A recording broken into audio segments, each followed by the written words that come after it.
Как раз то, что я хотел сегодня упомянуть. I was invited to have lunch with Bhakti Vigyana Maharaj in Alachua with Jagdish Savitri at their house, and some others were there too. It was very pleasant. Меня пригласили на обед вместе с Бхактивигьяной Махараджем, с Джагадишем, и это было очень приятно здесь, в Алаче. One of the things was I was given this by Kashishwar, where you had written appreciations and everything, and I wanted to thank you all. Mainly it was from people here, I get it, but I wanted to thank you all for writing so kindly and so nicely. Thank you. И мне там подарили вот такой вот буклет с фотографиями, и там слова разные признания, благодарности. Я понимаю, что это от местной коммуны нашей. Ну, всех благодарю, очень приятно мне. It made me think, it made me ponder the importance of what we do together. Это меня заставило задуматься и поразмышлять о том, о важности того, что мы делаем вместе. I wonder why I'm so blurry. That fixed it. Weird. And also, I thought was very interesting is that after we had this lunch, you know, we went for a walk, me and him. And I thought, why don't we all just sit together and just hang out? Интересно то, что когда у нас был обед, и мы были вдвоем, я подумал, почему бы нам не погулять вместе как-то, потусоваться. It turned into like a discussion, a philosophical discussion and you know, spiritual discussion. И все превратилось в некую такую философскую, духовную беседу, некое обсуждение. And what was interesting, this was the first time I had spoken to a group of real people. I don't even know how long. Maybe since the last time I was in Moscow. И что еще примечательно, что это в первый раз за долгое время, когда я вот общался вживую, как бы с группой людей, я вообще не припомню, когда такое было последний раз, может быть, разве что в мой последний приезд в Москву. It was amazing, a real people. Это было удивительно и поразительно. Передо мной сидели настоящие живые люди.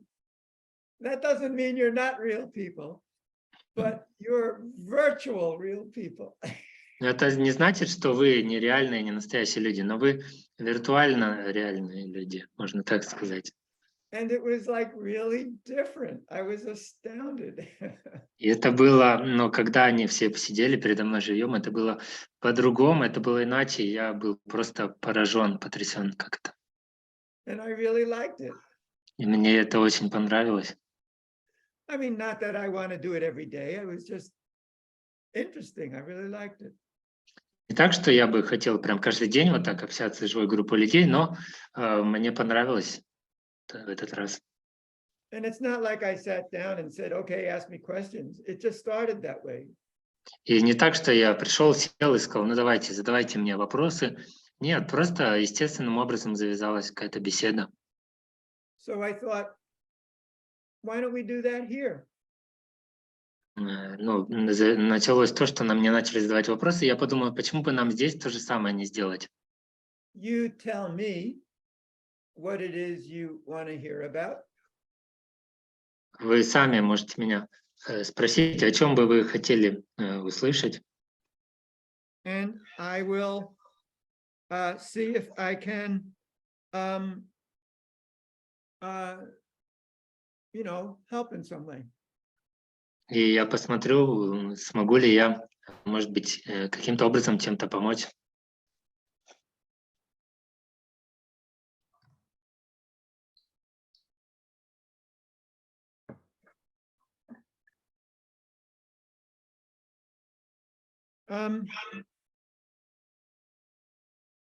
Is there some way that a person who wants to ask a question can raise their hand virtually here? I remember vaguely there's Если some. я правильно помню, здесь в Zoom есть возможность нажать какой-то там сигнал, и появится рука у фотографии человека, видео человека, который хочет что-то сказать. Есть же, да, тут такое?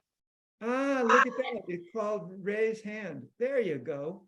Да, там Okay, cool. поднять руку, да, кажется, команда. So if somebody does that, maybe you could, Vajra, unmute them.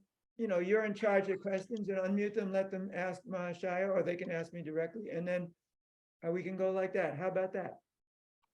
Можно попробовать так организовать, что человек нажимает кнопку, там дает сигнал поднять руку, Ваджа включает его микрофон, он либо по-русски, либо по-английски задает вопрос.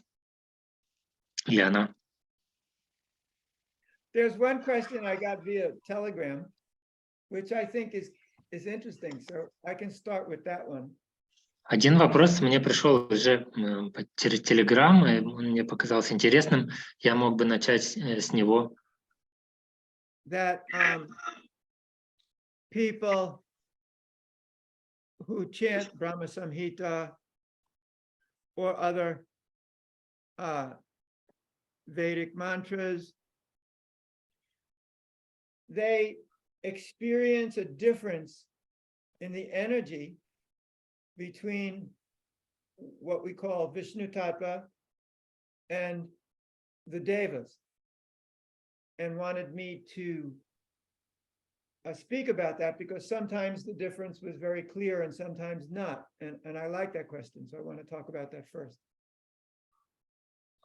Люди, и в вопросе говорится о том, что люди, которые воспевают Брахма Самхиту или другие ведические мантры, они могут на собственном опыте ощутить разницу между энергией, допустим, Вишну Татвы, так называемой, и девов, там, или полубогов, как их называют. И меня просят поговорить об этом, потому что иногда эта разница, она ярко ощутима, иногда не очень. I think it's important to understand that we're dealing basically with two different things here. The first thing would be the energy that we feel during the vibration of sound from Shastra or mantra. And the other is the connection we may feel in a communication with specific entities.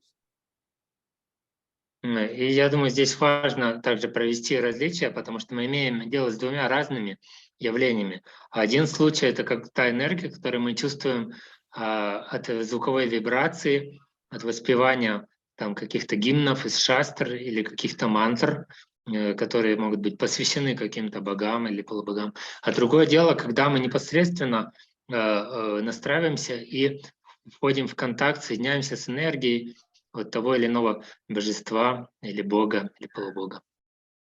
So I have seen that, for example, I think it was Kamalamala sent me this big chanting going on in Bangalore, where they were chanting the Vedic mantras all together. It was spectacular. For me, the energy did not direct me towards any specific being, divine or deva, or in any specific being, but just rather elevated me into this arena of vast spiritual essence and power. И, кажется, Камала мне присылал видеозапись воспевания большой группы людей, преданных какого-то эхо. Кажется, в Бангалоре это было. И там действительно очень грандиозно они воспевали мантры. Но когда я послушал, то это не привело меня к контакту, к настройке на какое-то конкретное существо или божество, но скорее я почувствовал, как начинаю возвышаться на некую такую вот платформу в такой обширной духовной сути, скажем так. Is my volume better now? Is that better, or am I too loud? Cora? Too loud. Too loud. What? It is too loud. Too loud. Yeah, yeah. Do you hear me now? Yes, Yeah. yes. Better now? Yeah, it's now. I don't know. 1 second. I will check my. Hello, hello, hello, hello.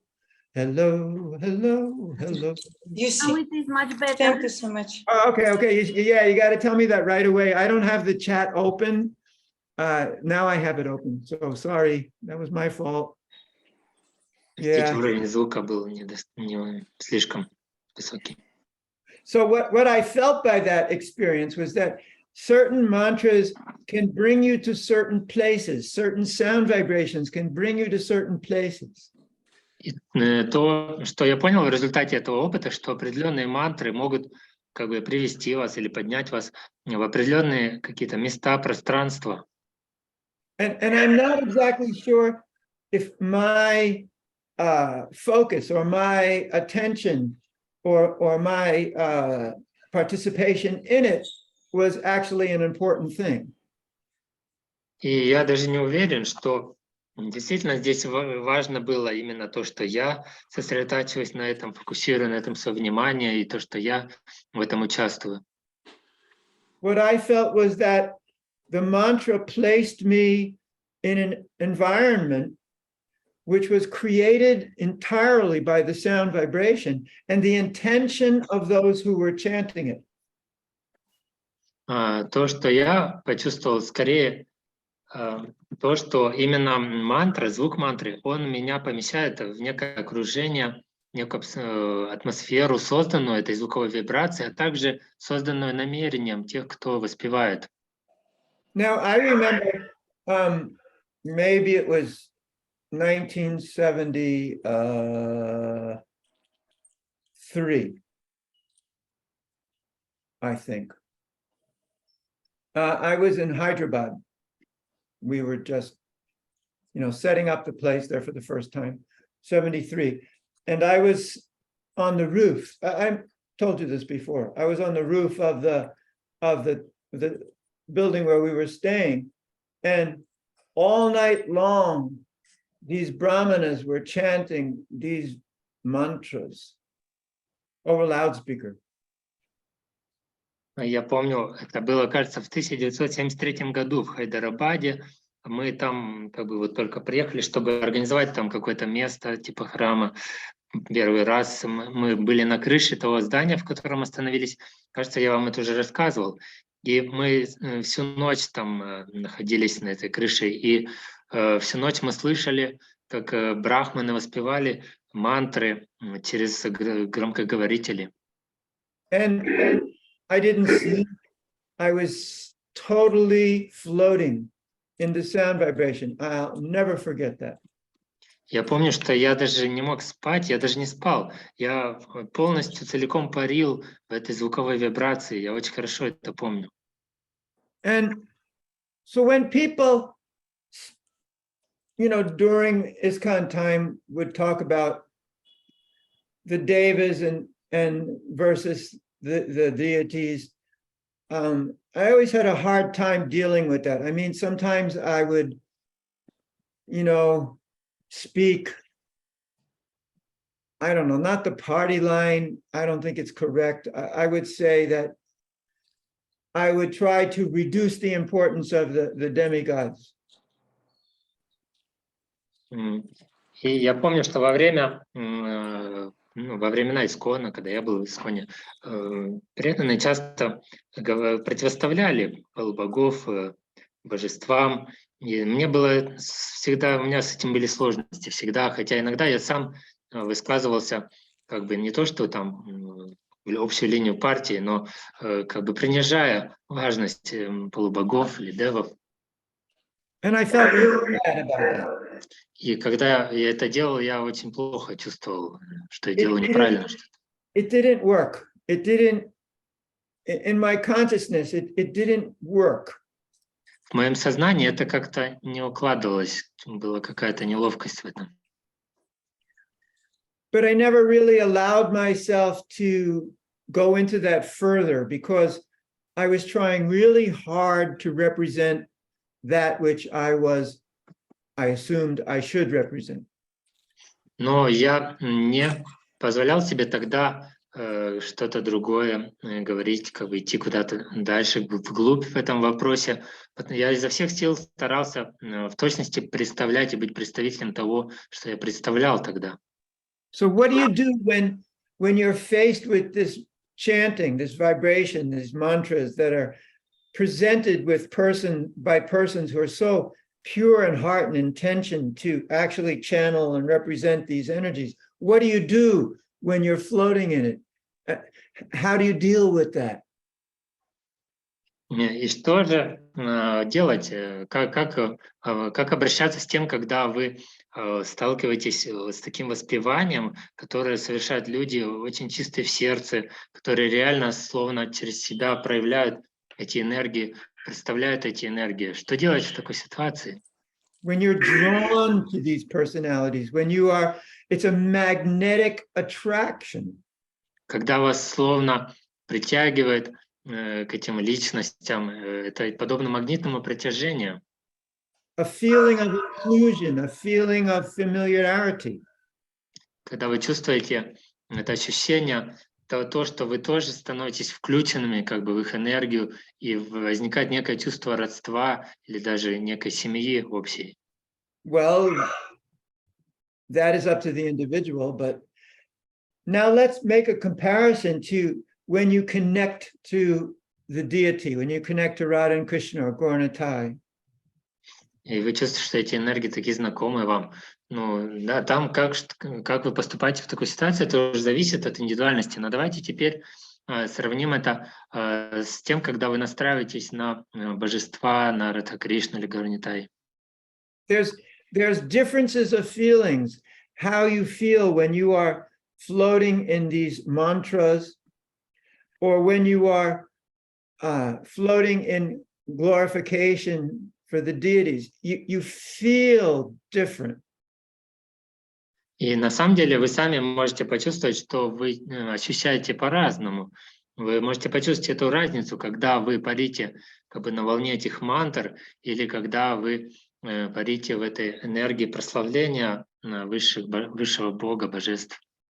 But analyzing it becomes difficult because the power of the mantra, the power of the sound vibration just flows through you and takes your capacity to analyze with it. It's just gone. Но на самом деле анализировать в такой момент это как-то свои ощущения бывает очень трудно, потому что вот эта сила, мощь этой мантры, этой мощной звуковой вибрации, она словно проникает сквозь вас, и сама способность анализировать, она как бы теряется при этом. And that is true with all vibration, all sound vibration, all chanting, whether you're chanting for Gaura or Radha Krishna, or you're engaged in sound vibration, glorifying a deva. The process is the same. Sorry. Devote yourself. I have class and no. Hello? As some accidental. Sati had a hand and I turn her sound on. Oh, please don't do that. So the process is so powerful that if you accept the vibration, if you are including that, if you are just allowing yourself to flow within it, that all that technical analysis or critical thinking disappears.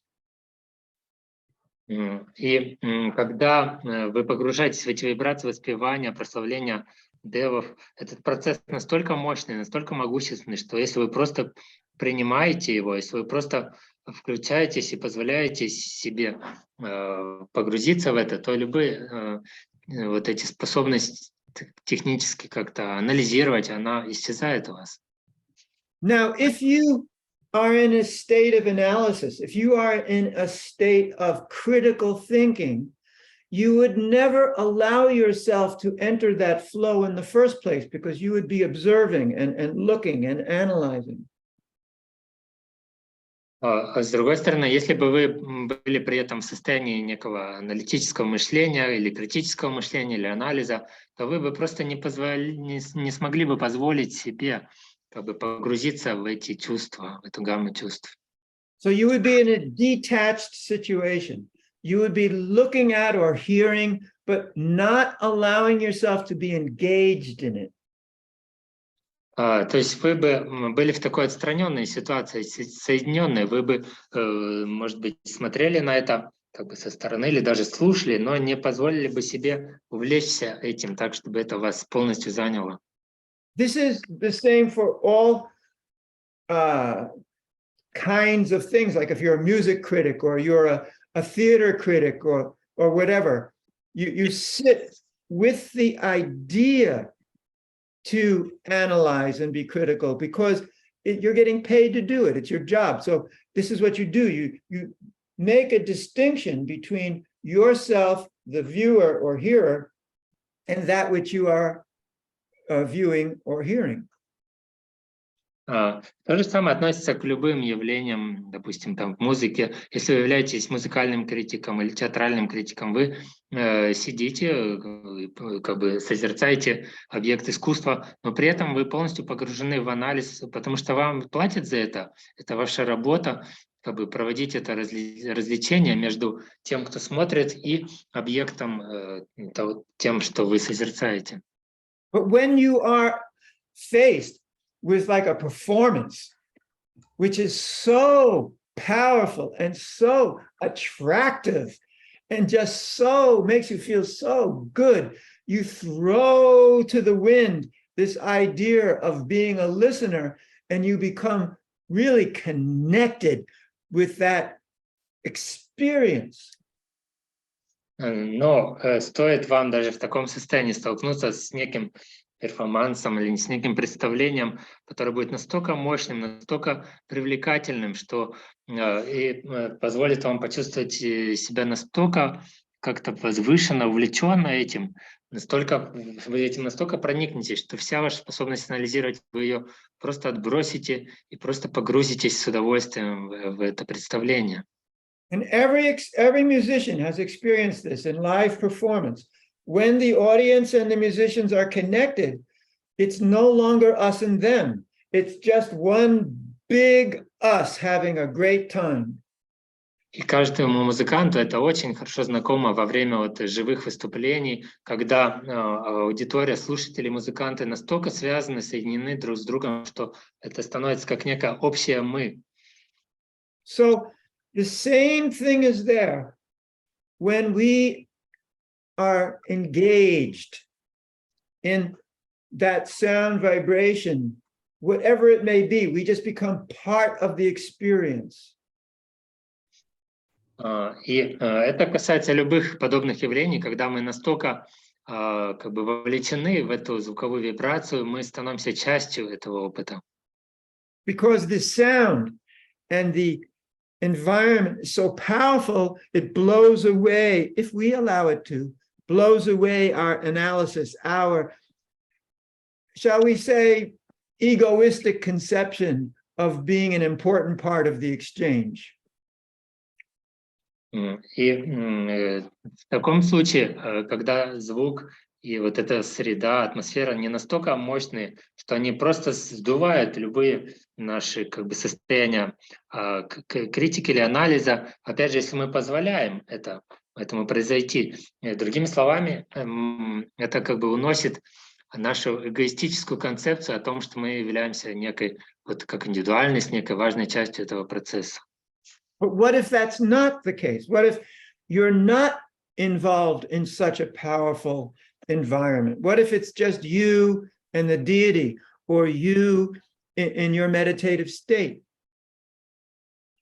А что, если как бы ситуация не такая вот, прям исполнена таких мощных вибраций, которые полностью вас увлекают и уносят ваш ум, когда просто вы наедине с божествами или вы в собственной медитации?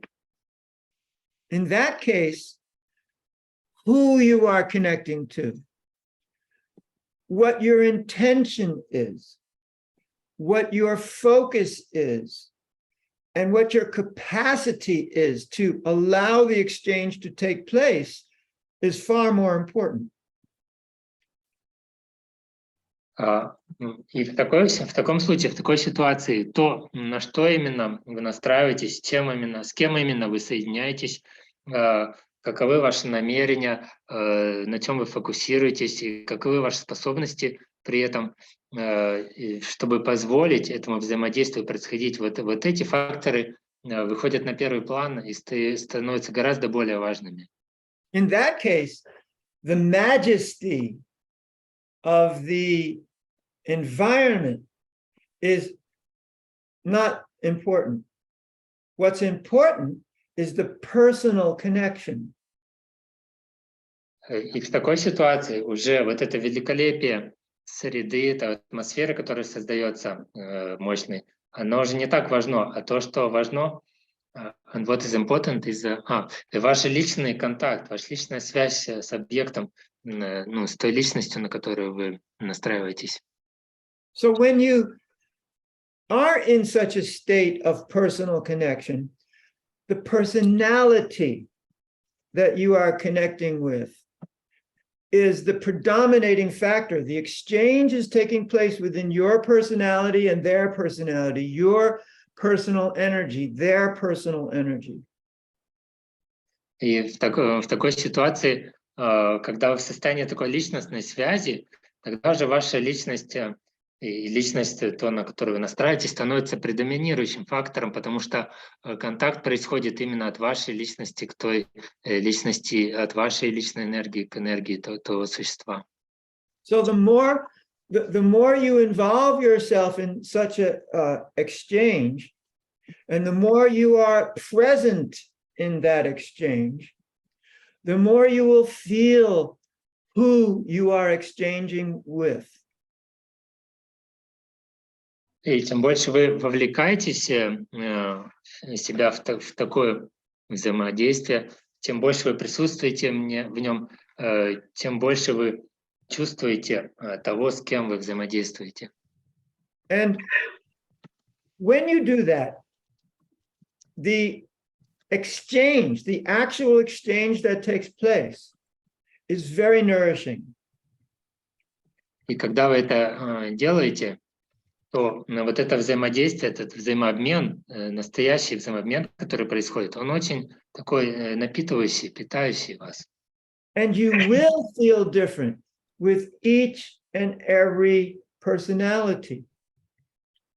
И при этом вы обязательно будете чувствовать себя всегда по-разному с каждой такой личностью, с каждым существом, на которое вы настраиваетесь, с которым контактируете. Because each and every personality expresses their personal energy in a different way. Потому что буквально каждое такое существо, каждая такая личность, она выражает свою энергию совершенно по-разному.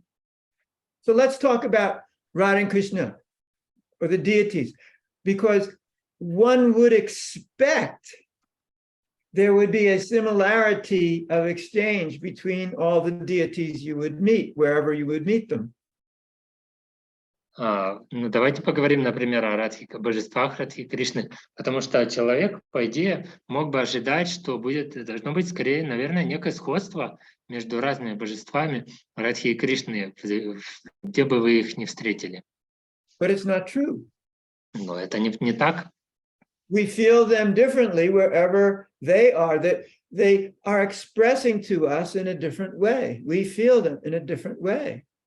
В зависимости от того, где мы встречаем эти божества, мы будем чувствовать их по-разному, потому что они проявляют себя по-разному в разных местах. And that is because, first of all, our deities are infinite. You couldn't possibly experience all of them at once. И прежде всего так происходит потому, что эти божества, они разные в разных местах, и для нас было бы невозможно как-то охватить их целиком и почувствовать их вот все вместе одновременно. And when they are in a particular temple, they are integrated within that energy. within those people, within that situation. И когда эти божества находятся в каком-то определенном храме, то они как бы интегрированы с энергией людей в этом храме, с энергией этого храма, с этой ситуацией. And that's why we experience them differently wherever they are. Именно поэтому мы чувствуем их по-разному, в зависимости от того, где они находятся. So I thought that was a fun topic to start with. Я подумал, что это такая интересная тема, такая забавная, интересная, с которой можно было бы начать. So as promised, raised hand. Как я обещал, сейчас вы можете давать сигнал, там, поднимать руку, и Ваджра будет включать вам микрофон. Taki had Can I ask? That's the point. Thank you. I want this topic just reminded me the common saying in the Vedas when Lord Krishna and Lord Shiva are considered to be like milk and yogurt and not different from each other. And that is very interesting topic that I wanted to ask you to speak about.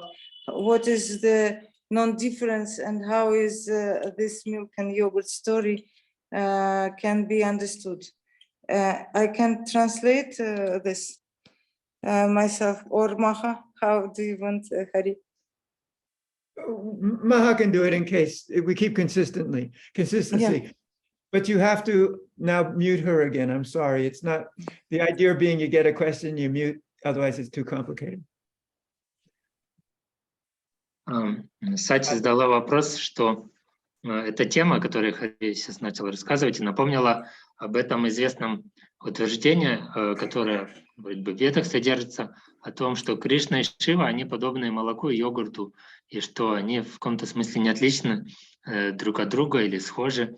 Не могли бы вы рассказать, в чем их схожесть и в чем их различия, если правильно перевел?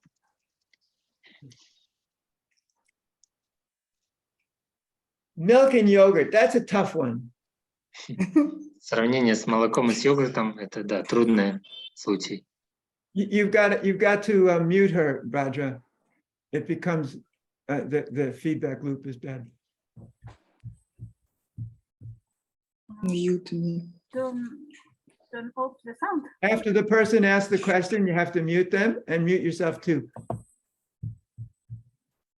Don't forget yourself. Yeah. Otherwise, it becomes for me, it's difficult. Milk and yogurt is a tough one because,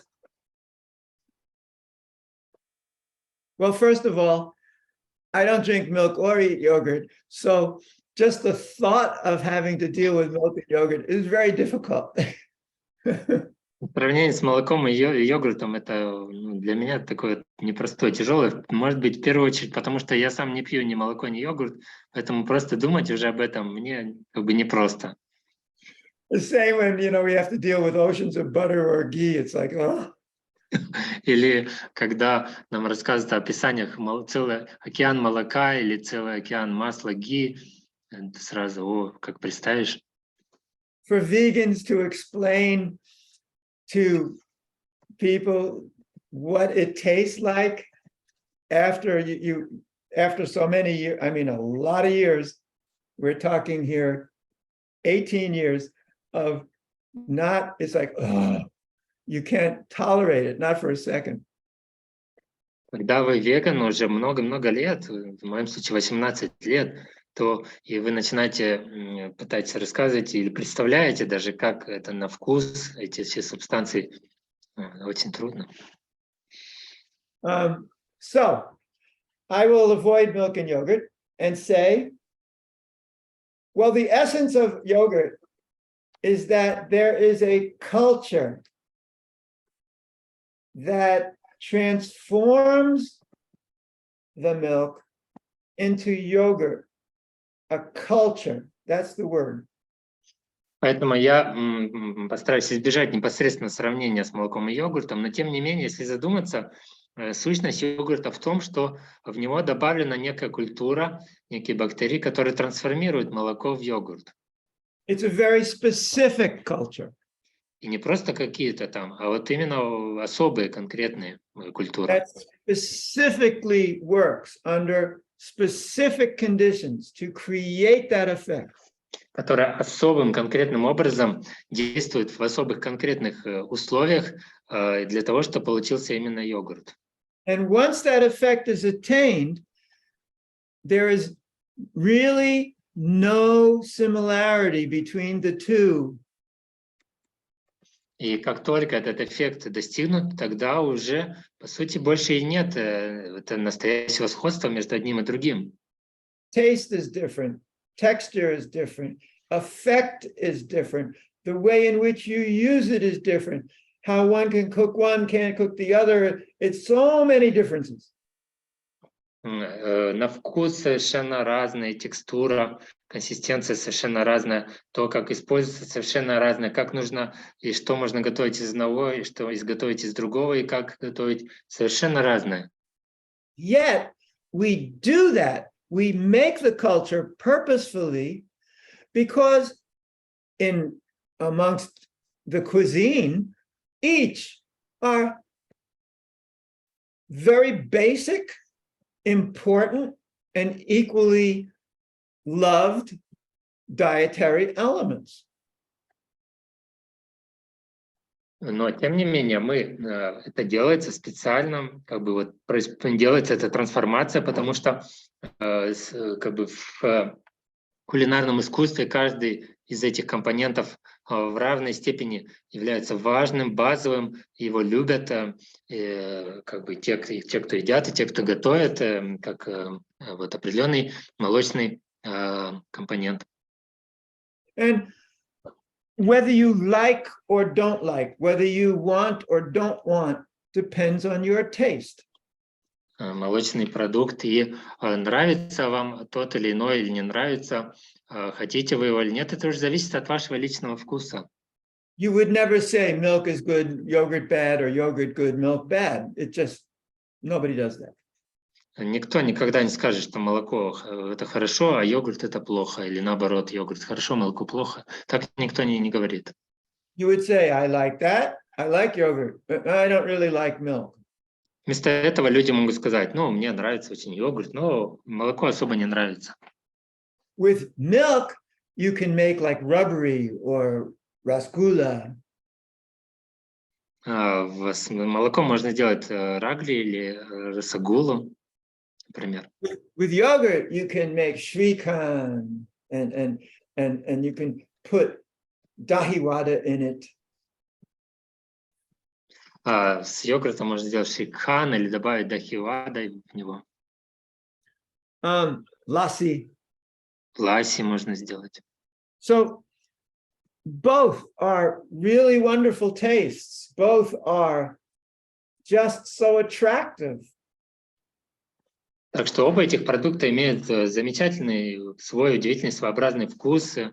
Can you imagine a group of people proclaiming yogurt is the best, milk is not?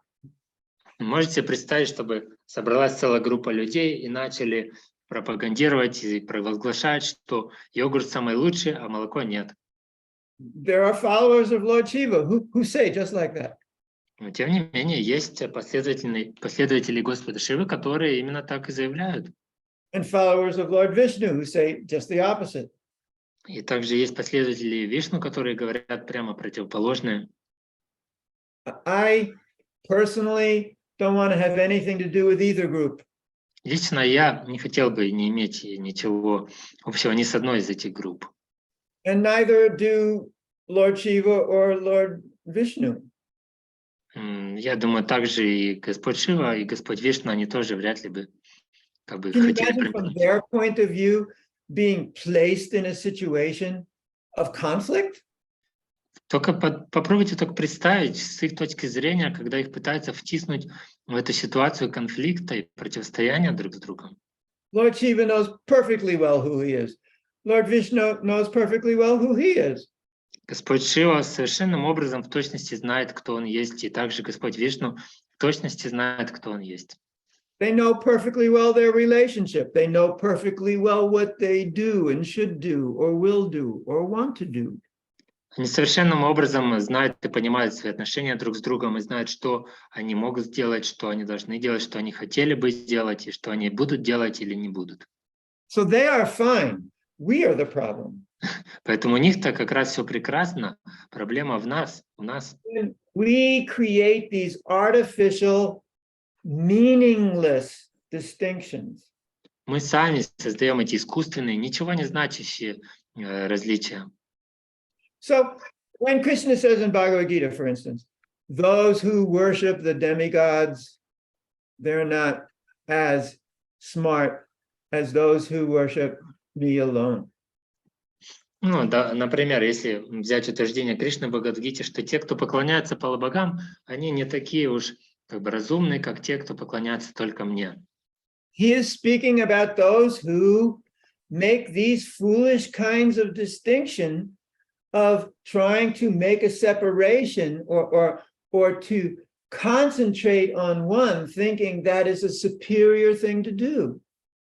На самом деле он здесь как раз и имеет в виду тех, кто проводит это искусственное развлечение и пытаются фокусироваться только на полубогах и считая, что как бы это высшая форма поклонения, пренебрегая Кришной. Now, naturally, in the Vedic literatures, there are very specific things. If you want this kind of a benediction, if you want this kind of a thing in your life, you may do some puja for specific deva and attain it. Очевидно, что в Ведах там содержатся некие конкретные указания в зависимости, например, если вы хотите получить вот это определенное благословение, то тогда вы можете сделать вот эту конкретную пуджу, поклоняться вот этому конкретному существу и так далее. After all, no one can say they don't want anything. Everybody wants something. В конце концов, никто же не может сказать, что он ничего не хочет. Все так или иначе чего-то хотят. Even if you're a great devotee, you still want things. Даже если вы великий преданный, все равно вы хотите что-то. So people may say, don't ask these devas for things, go directly to Krishna.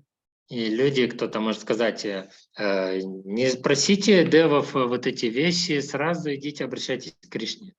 So now you've placed Krishna in the position where you've got to go to Krishna for all these things. И тогда вы Кришну ставите в такое положение, когда вы должны идти к Кришне за вот этими какими-то вещами конкретными, там, благословениями и так далее. But Krishna set this whole system up so that you don't go to him for all these things. Everything is taken care of in this universe by all these devas. Но Кришна сам создал такую систему, чтобы все к нему не приходили со своими просьбами, а он создал систему, когда обо всем позабочено, и есть конкретные девы, которые отвечают за различные сферы и так далее. And Krishna also set it up so that the devas are not the Amazon.com of the celestial realm. Но Кришна также и ясно дает понять, что дева — это не Amazon.com райского царства. Нет, amazon.com. Click, benediction. Что вы просто там, вам стоит только кликнуть кнопку мышкой, и пришло благословение вам по почте. Doesn't work like that. There's a reciprocation. There's a reciprocal relationship. Нет, так не работает. Есть некий взаимообмен, есть некие отношения, построенные на взаимообмене. There's offerings, there's austerities, there's things that you do that are good, and when you do them, you benefit. Вместо этого есть система неких подношений, каких-то аскез, каких-то вещей благоприятных, которые вы делаете, и за это получаете какой-то результат. So let's get back to what that would mean for your vision, what that would mean for your attitude and your perception as you live here in this realm. Давайте вернемся к тому, что это может означать для вашего видения, для вашего как бы настроения, отношения, восприятия, вот, вместе с тем, как мы живем, как вы живете в этом царстве, в этом мире. I would say there's like two main and most important, as far as I'm concerned, ways in which you can view your life now. Я бы предположил, что есть два самых важных как бы разновидности или пути, или способа, как вы можете рассматривать вашу жизнь сейчас. One could say, I'm not saying you should, one could say, everything is Maya. I only am concerned with Krishna, nothing else. Ну, человек мог бы сказать, я не говорю, что человек так должен говорить, но человек мог бы сказать, что все есть майя, все есть иллюзия. Единственное, что меня заботит, это как пойти к Кришне. I'm totally detached from this realm. И я полностью отстранен, отсоединен, отрешен от этого мира майи.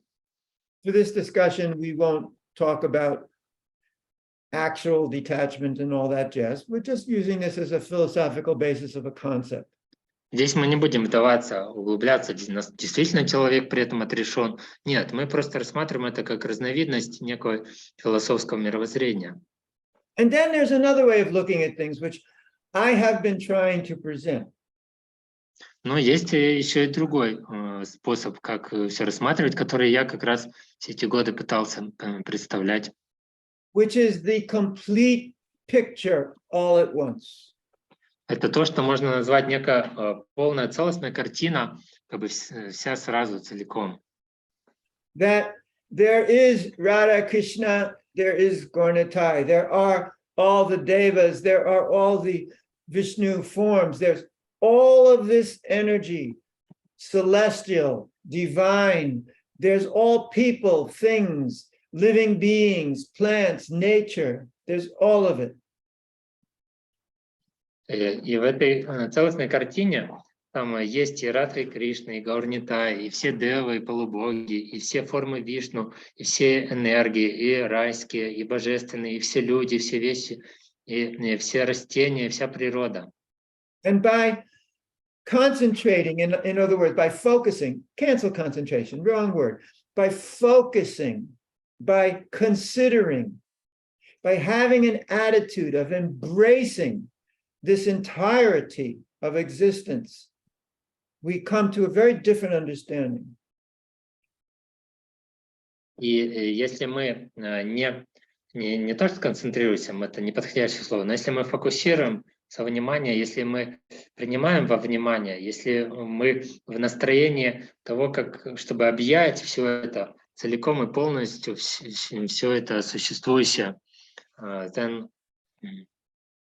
When you consider everything is Maya, and you completely avoid all that Maya and just go to Krishna, it's a state of conflict that not and yes.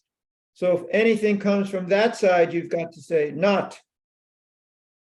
Если вы как бы обозначаете этот мир как майя, иллюзия, при этом стремляетесь к чему-то противоположному, божественному, тогда вы сами создаете этот конфликт, и вы вынуждены что-то отвергать, постоянно отрицать, как бы клеймить, это майя, нет, это я отвергаю, а вот это да. И вы сами создаете эту двойственность.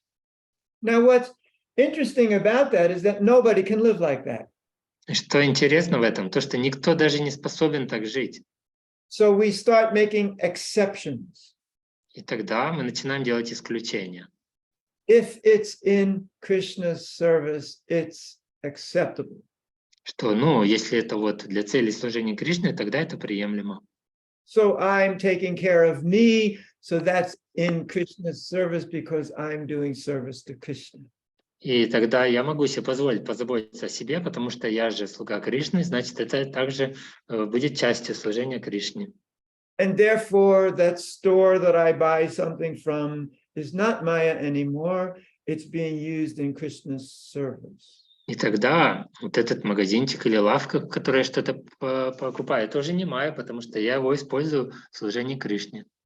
That one over there, and that person over there, and that other thing over there, Maya! А вот тот вон там вот, или вот тот человек вон там, вот это вот майя. Now, nobody does that. Nobody's like, "Ah!" But I'm trying to make a point. Но никто, конечно, так экспрессивно это не делает, но я просто привожу пример. Because you can't do the complete no, you have to start incorporating things. Потому что вы не можете просто полностью так вот что-то отвергать категорически. Вы начинаете как-то инкорпорировать вещи. And you start judging. I'll do this, not that, this, not that, this, not that. So you're making this decision. You're choosing this and not that, and this and not that. You're engaged all the time in this and not that. И вы постоянно вынуждены принимать какие-то решения, постоянно вынуждены делать какие-то развлечения. Вот это да, вот это нет и так далее. All the time maintaining this Maya Krishna idea. И постоянно держа в уме вот эту идею, что вот это Майя, вот это Кришна. Such a work. Ну, какая тяжелая работа. Very exhausting. Это очень истощающая, изнуряющая работа. Very difficult. Очень трудно это делать. And ultimately not possible. В конечном итоге это даже и невозможно. So when you have this conception that everything is fitting perfectly within Krishna's energy, and you don't worry about matter or spirit or these things, you stop having to worry about all this stuff, and you just let yourself be that divine being you are, and moving through life with the same standard all the time. Вместо этого, как бы, не лучше ли придерживаться концепции того, что все совершенным образом находится на своем месте и вписывается туда, куда нужно. При этом вам не нужно беспокоиться о том, что есть, о том различии, что есть дух, что материя. И вообще перестаете беспокоиться и просто позволяете себе как бы двигаться, идти по жизни с одним и тем же неким стандартом, подходом ко всему. And embracing that divinity, being a friend to all living entities, caring about others, being of service to others, caring about nature, caring about animals and plants, and caring about your planet, and caring about others. Вместо этого можете позволить вашему божественному существу как бы жить с одним и тем же подходом, при этом как бы быть готовым помочь, услужить, оказать какое-то служение другим, поддержку, заботиться о природе, о растениях, о животных, о планете, о других, обо всем. Not wanting to harm others, not wanting to damage things, not wanting to ruin things. При этом не желая никому не причинить вреда, не что-то поломать, не испортить, не причинить боль. Working to build together, working to sustain, working to make it better for all of us. Вместо этого можете трудиться над тем, чтобы строить конструктивно, строить что-то вместе, поддерживать, улучшать что-то. Embracing the celestial beings, the Devas, for their role and their wonderful gifts they are giving us to do just that. Вместо этого можете стараться объять и девов, и полубогов за ту прекрасную роль, которую они играют, за те чудесные как бы дары, которые они нам приносят, за все это.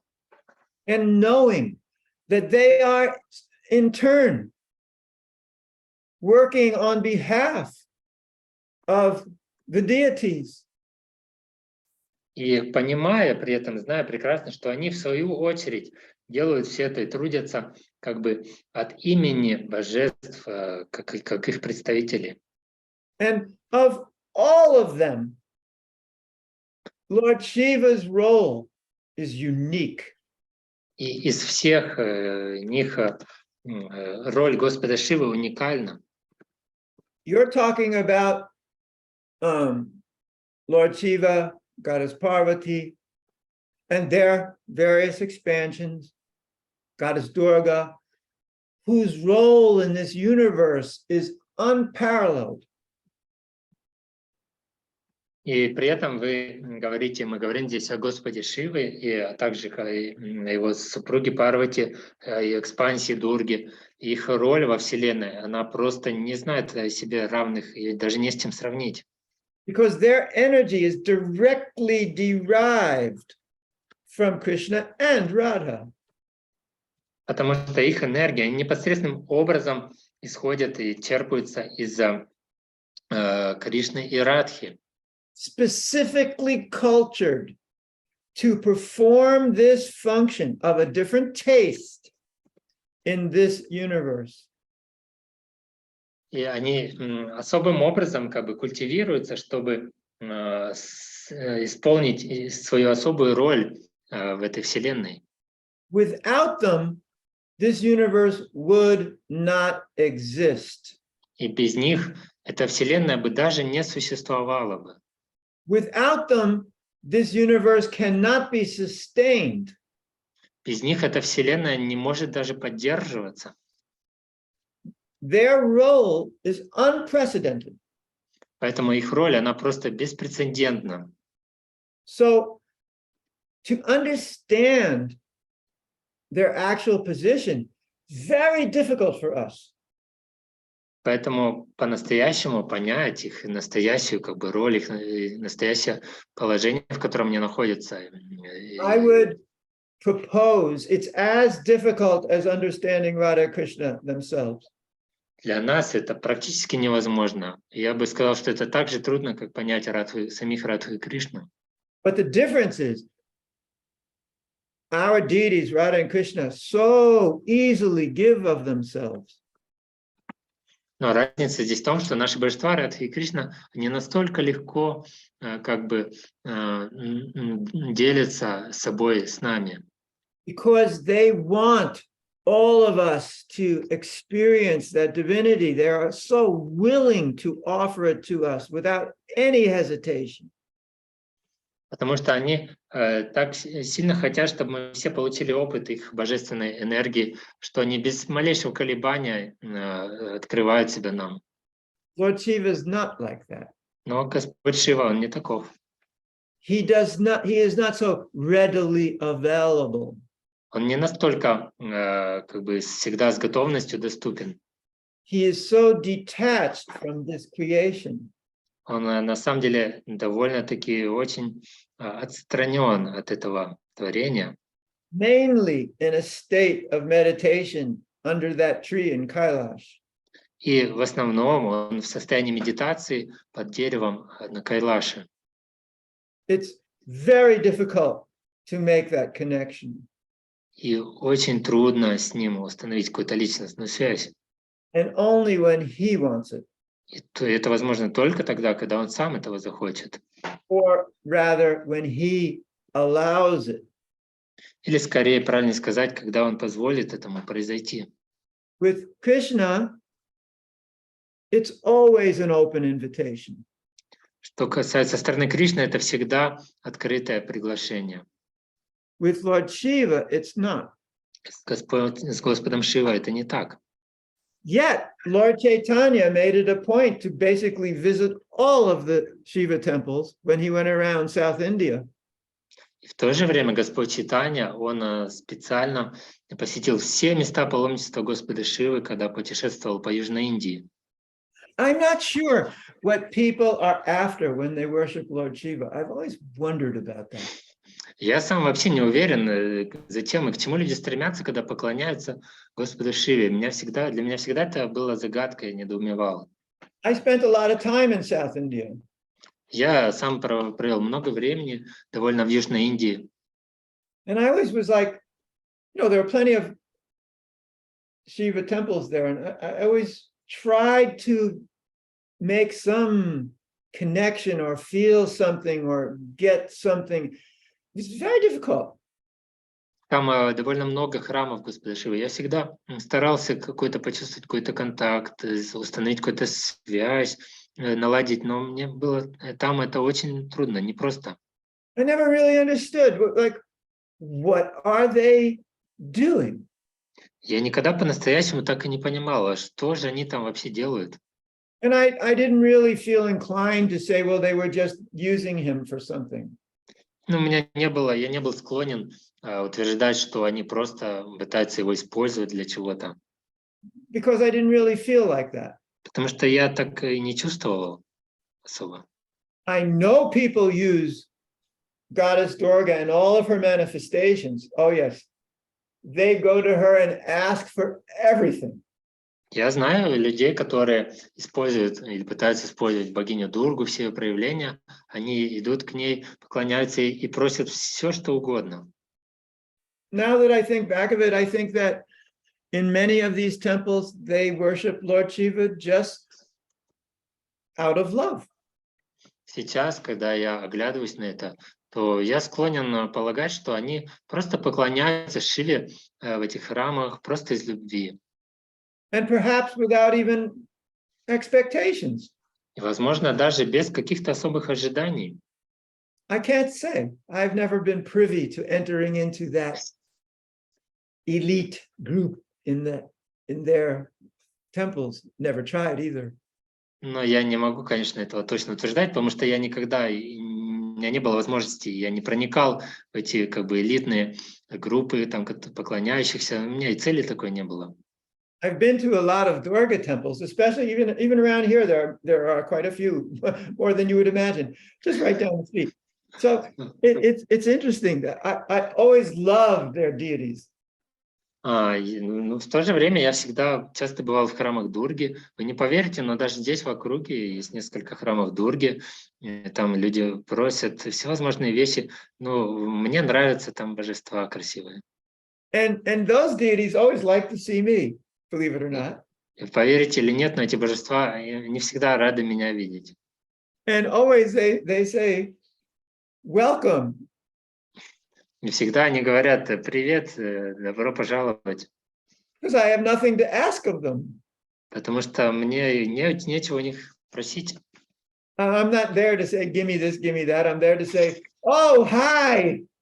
Я там, когда появляюсь, прихожу не для того, чтобы сказать «дайте мне то, дайте мне сё». Я бываю там и говорю «О, привет». So nice to see you. Так здорово встретиться, я так рад вас видеть. Anyway, the question was milk and yogurt. Ну, так или иначе, вопрос был про молоко и I йогурт. hope I have addressed that question. Я надеюсь, что я отвечал именно на этот вопрос. And I did it within a much more expanded context, because I feel that unless you understand in the big picture, you can't understand the answer to that specific question. Но я сделал это в более таком широком, расширенном контексте, потому что если вы не поймете большую картину, то вы не сможете понять ответ на этот вопрос.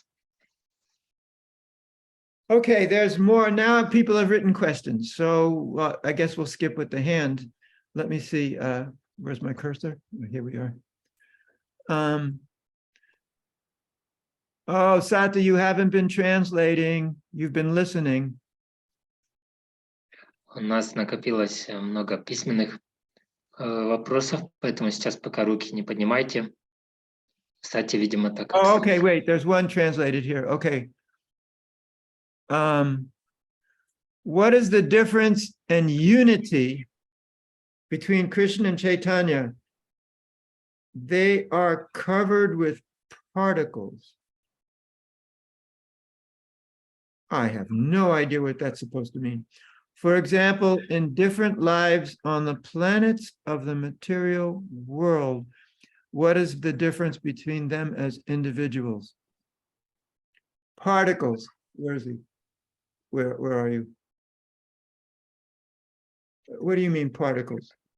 What is that supposed to mean? Tell him, Maha. Particles, I don't see even particles. Where do you find it?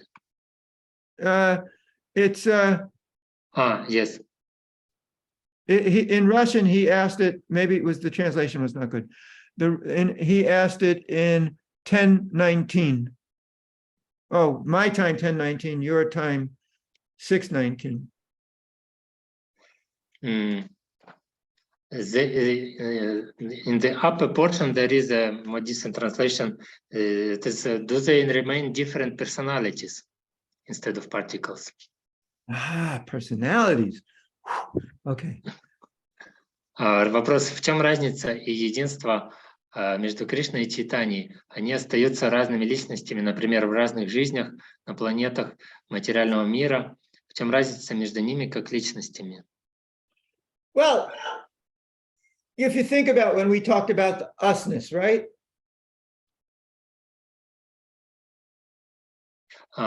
Если подумать, помните, мы говорили о том, как мы как одно целое.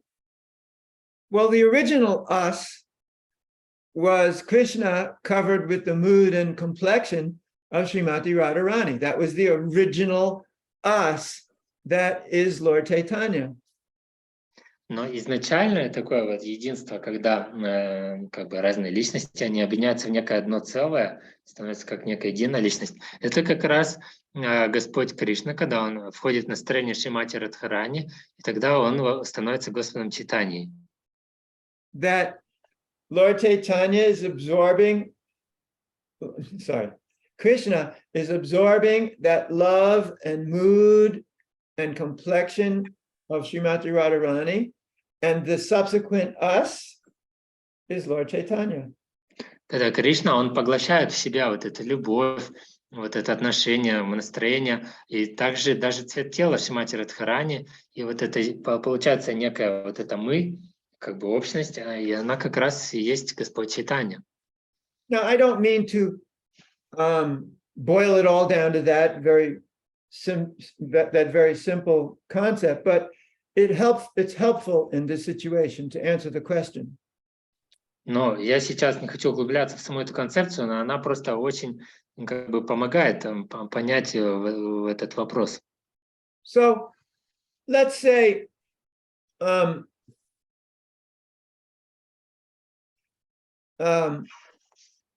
when you are before the deity and you are feeling the deity's energy, so that is very much the deity.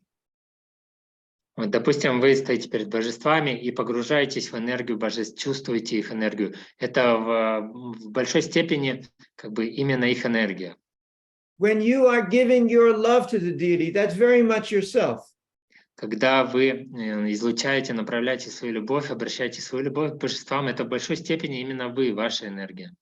These two are the essential alchemical elements that are required. И вот эти две энергии, две составляющие, они являются такими главными алхимическими элементами, которые необходимы. But when we make that us by connecting, by sending our love and receiving at the same time, that creates an alchemical reaction. Но когда это происходит одновременно, эти две энергии встречаются, соединяются в некое целое, происходит алхимическая реакция. That is no longer just the deity, no longer just you. It is an alchemical reaction, something new. Us. Это больше уже не просто энергия божеств, или не просто вы, или ваша энергия. Это уже некое алхимическое слияние. В результате возникает третьего рода субстанция, некая мы. So consider the same thing. Krishna, Radha, Chaitanya Mahaprabhu. Just it's the exact same thing in essence. Not the same in reality. In essence. И если это сравнить вот с тем, как происходит у Кришны и Радхи, по сути, это очень подобный процесс. Господь Кришна, соединяясь с Радхой, как бы образуется, получается Господь Чайтанья. So you would not want to ask this question. И вы бы даже не спрашивали этот вопрос, даже не захотели бы спрашивать. You would not want to ask the question, the difference in unity between Krishna and Chaitanya. Just like you would not want to ask about the elements of the us because it's no longer relevant. In fact, it is diminishing the alchemical us. You don't want to ask it. It's just, sorry, Rasabas. Wrong word. I know terrible words to use, but it's just, don't do it. И если вы представите этот образ, вот этот процесс алхимический, тогда ваш вопрос не теряет всякий смысл, потому что он бы даже как бы умолял, что ли, достоинство вот того процесса, который происходит, алхимического. Это бы то, что называется таким нехорошим словом расабхарса, смешение вкусов, несовместимые вещи. However, it's a great question Однако сам по себе вопрос замечательный, because it opens up an analysis of something which is at the very fundamental core of how we worship God. потому что он открывает возможность для такого анализа, такого явления, которое лежит в базовой основе, в сердце, в фундаменте того, что мы называем Богом.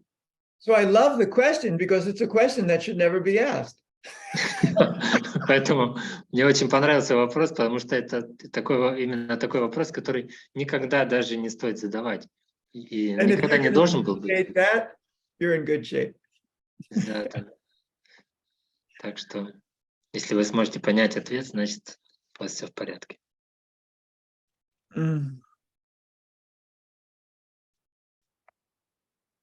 Cody says, regarding deities, even our big Gandharvika Giridhari, and she's in questions, and little deities reciprocate differently.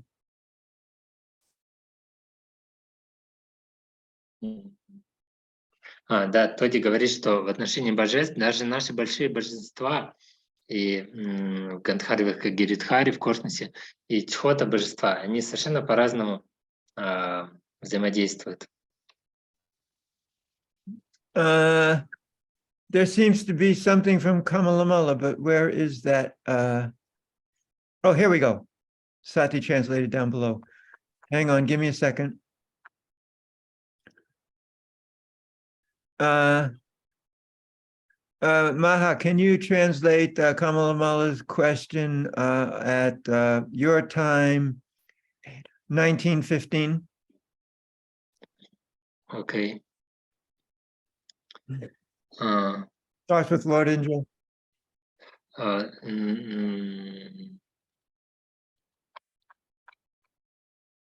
It seems timing is completely different. I have no 15. Oh, really? You have different time? I don't understand why. Yes, I have 14 and then 17. What? Anyway. 14 and What question you're talking about? You know what I mean. Yes. Okay. Whether the devils themselves are present on the planets? No. What did you just say? Yeah, no, I was trying to read the last one, but you are starting from top, right? Yeah, I'm trying, yeah. Oh, wait, yeah. No. Oh, no, way above that.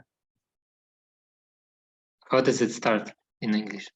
Tell me when you say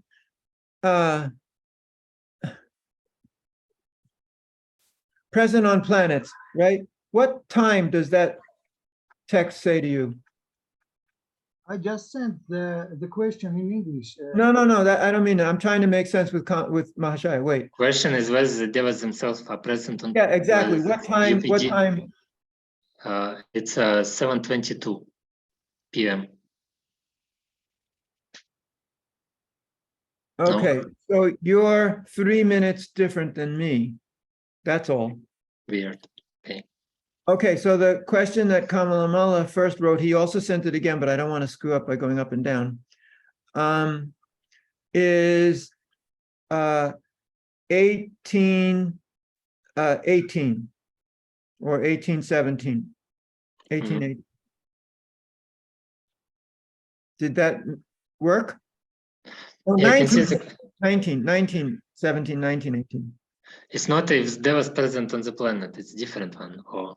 Yeah, Lord Indra. Lord Indra, окей. Господь Индра ценой своей жизни невероятно героически сражается с негативными силами во Вселенной ради блага всех людей и вообще ради гармонии во Вселенной. И он великий преданный Господа Вишну.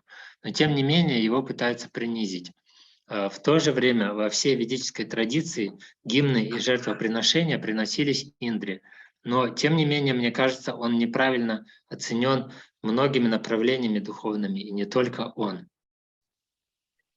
Boy, do I understand this. Да, я с этим это очень хорошо понимаю, то, что вы то, что Камал написал. When I was in ISKCON, according to the verses, and I would do the same thing because Indra is an easy target. Когда я был в Искон и старался давать лекции, цитируя шастры, как следует и так далее, то Индра, он всегда был такой легкой целью, как бы легкой добычей. He's easy target because he's so visible and his actions are so visible. So it's an easy target, and he fits right within this, don't worship the Devas thing and all of this kind of jazz. It's just too easy, so you got to go with it. Индра, он такая легкая цель, такая легкая добыча, чтобы ее принижать там, как в соответствии с традициями определенными. Потому что он всегда на виду, его действия всегда на виду, и его очень легко начать критиковать. But it's not right to use him as that target. Но это совсем неправильно и неверно использовать его в качестве такой цели. Okay, it's in the books. It's... Books. Ну, хорошо, да, в книгах что-то такое написано. But I don't want to ever do it again. Но я никогда больше не хочу повторять, даже если я тогда что-то говорил подобное. Just for the, I try to tell people every now and then, you never, ever can understand fully what someone else is going through. Я повторяю людям снова и снова, повторяю, что вы никогда не способны полностью понять другую личность, другого человека, его жизнь, через что ему приходится проходить. You can never know it. It's not possible. There's so much more depth to people, so much more depth to why they do what they do and how they do what they do. You can never know why someone is exactly the way they are. И никто из нас по-настоящему не способен никогда понять полностью целиком другого, потому что есть так много глубины в мотивации человека, почему он совершает тот или иной выбор, делает то или иное. And we should understand that as a default. И нам следует понимать это как некое обязательное условие, как данность по умолчанию. We should understand we are never going to know exactly what this person is. As the American Indians used to say, don't judge a person till you walk a mile in their moccasins.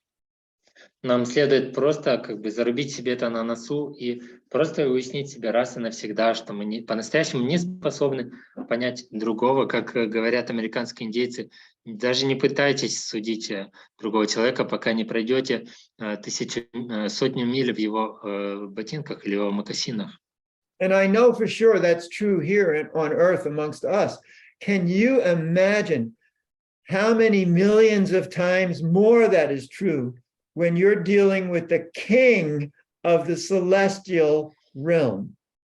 Я абсолютно уверен, что этот принцип справедлив даже для нас, жителей этой планеты. Что уж говорить, в какой степени он справедлив, когда мы пытаемся понять действия царя, всего райского царства. You cannot even imagine the stress he's undergoing. Вы даже не можете начать представлять тот стресс и напряжение, которое он проживает. Just because somebody's a powerful demigod does not mean they do not have stress. Просто потому, что кто-то является очень могущественным полубогом, это совсем не означает, что у него нет в жизни стрессов и напряжения. And it definitely does not mean that everything just happens mystically and automatically. И это совершенно не означает, что все в его жизни происходит просто как-то мистически, автоматически и так далее. There's life, there's good, there's bad, there's struggle, there's obstacle, there's success, there's glory, there's enjoyment, there's everything. Нет, в его жизни есть и хорошее, и плохое, есть жизнь, есть препятствия, есть слава, есть бесчестие и так далее. And there's enormous amount of time within which this all happens. Более того, есть еще огромная продолжительность времени в течение его жизни, в течение которой все это происходит. And our enemies, yeah, they may really bother us and they be kind of powerful for a little, but you can't even begin to imagine the enemies Indra has. И у нас могут быть какие-то враги, да, может быть, они даже какие-то сильные, могущественные иногда, но вы даже не можете начать представлять, насколько могущественные враги бывают у Господа Индры. You can't imagine what struggle it is. Вы даже не представляете, не можете себе вообразить, в какой борьбе ему приходится участвовать. You cannot imagine the war that's going on sometimes. Не можете даже представить, какого рода война там происходит, сражения там в том царстве. So he relieves that stress in different ways. И он как бы избавляется, высвобождается от этого стресса разными способами. It's not our role to criticize him for anything he does. И это совершенно не наше дело, не наша роль критиковать его ни за что бы то ни было, что бы он ни сделал.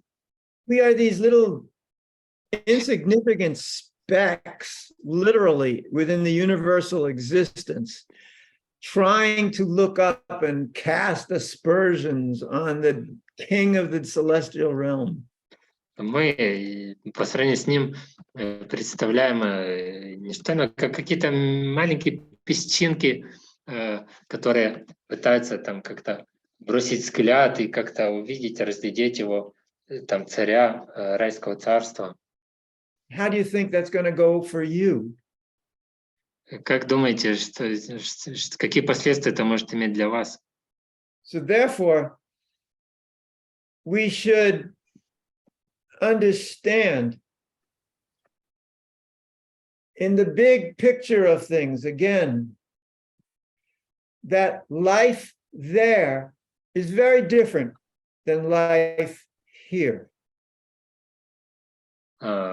Поэтому нам стоит понять, что та жизнь, которая там происходит, она совершенно иная, чем та жизнь, которая здесь у нас. Мы здесь как пена просто по сравнению с ними.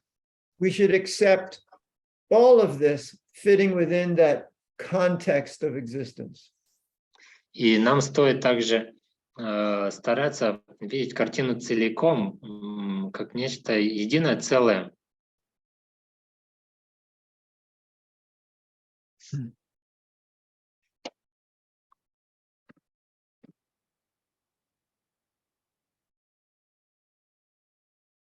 Virgins?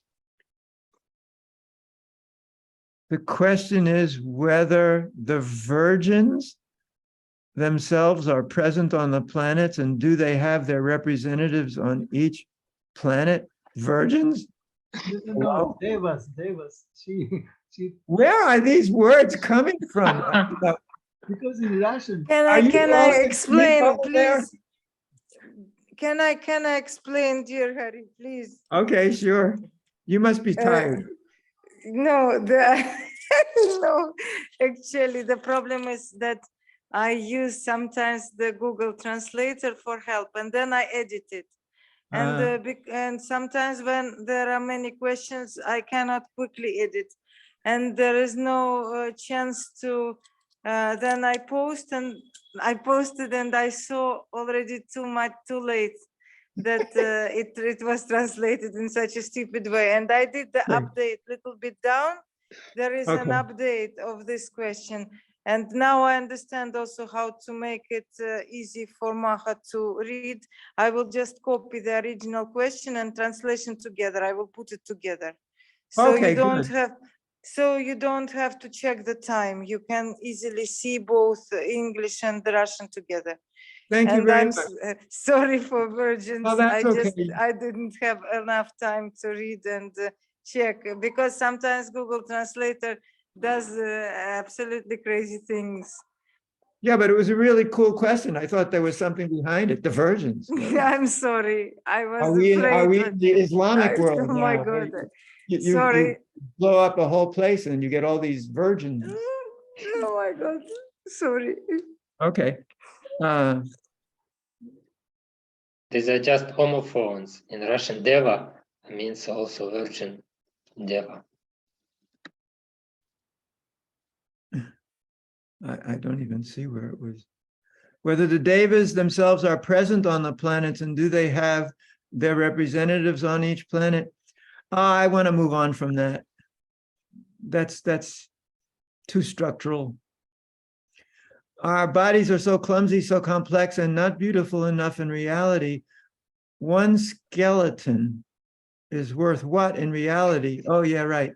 But are the bodies of souls the same, or they do not have spiritual bodies, where they don't have internal organs and look completely differently.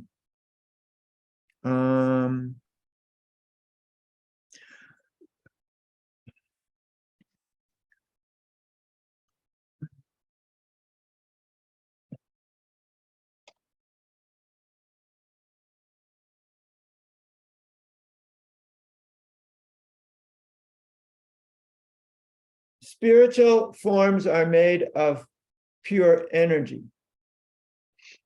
Духовные формы состоят из чистой энергии. They don't require well,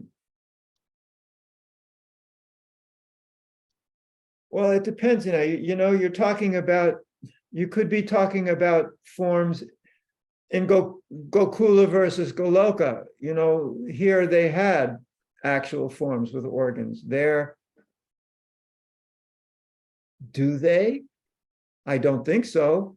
We're talking about a spiritual energy there. So, but when they eat, where does it go? Но тут вы не можете сравнивать, допустим, Гакулу с Галокой, потому что Гакула, когда здесь на Земле они были, у них были как бы тела и органы, но там, я думаю, скорее там тела из чистой энергии, но с другой стороны, когда они там едят пищу, принимают, куда она потом отправляется? I always wondered that. If you're in Goloka and you don't have a material form and your form doesn't have a stomach and all that jazz, when you eat the rasgula, where does it go? Я всегда недоумевал, меня всегда мучает вопрос, допустим, вы на Галоке, и у вас тело из чистой энергии в духовной форме, вы кушаете расагулу, а что дальше происходит с расагулой? Куда она отправляется? I actually have an answer to that. I don't know if it's right, but I do have an answer. Но, тем не менее, у меня есть ответ, на самом деле, на этот вопрос. Я не ручаюсь, что он правильный, но ответ есть.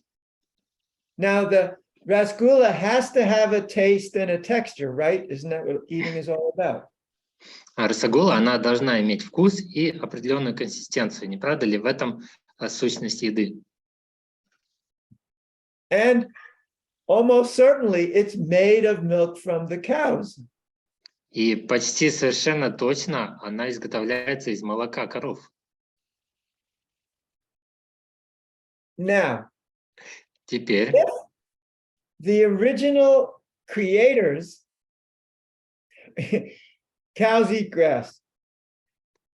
Oh, this is going to be really complicated. In our realm,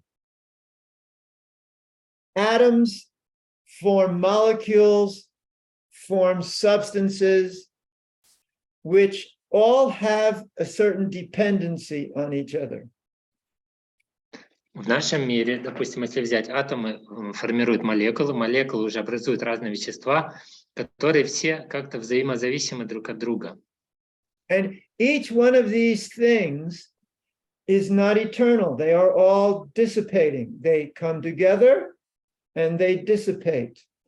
И каждая из этих субстанций, из этих веществ, они не являются вечными, они как бы иногда собираются вместе в какую-то структуру на какое-то время, а потом они могут разлагаться или рассеяться. Because there's creation, destruction of these things. They're temporary. Потому что они все временные, у каждого из них есть процесс сотворения и разрушения.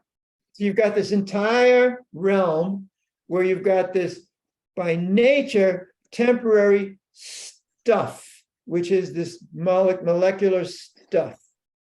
И получается у нас целый мир, целое как бы царство создано из таких временных соединений, когда молекулы на какое-то время образуют определенные соединения, какие-то субстанции.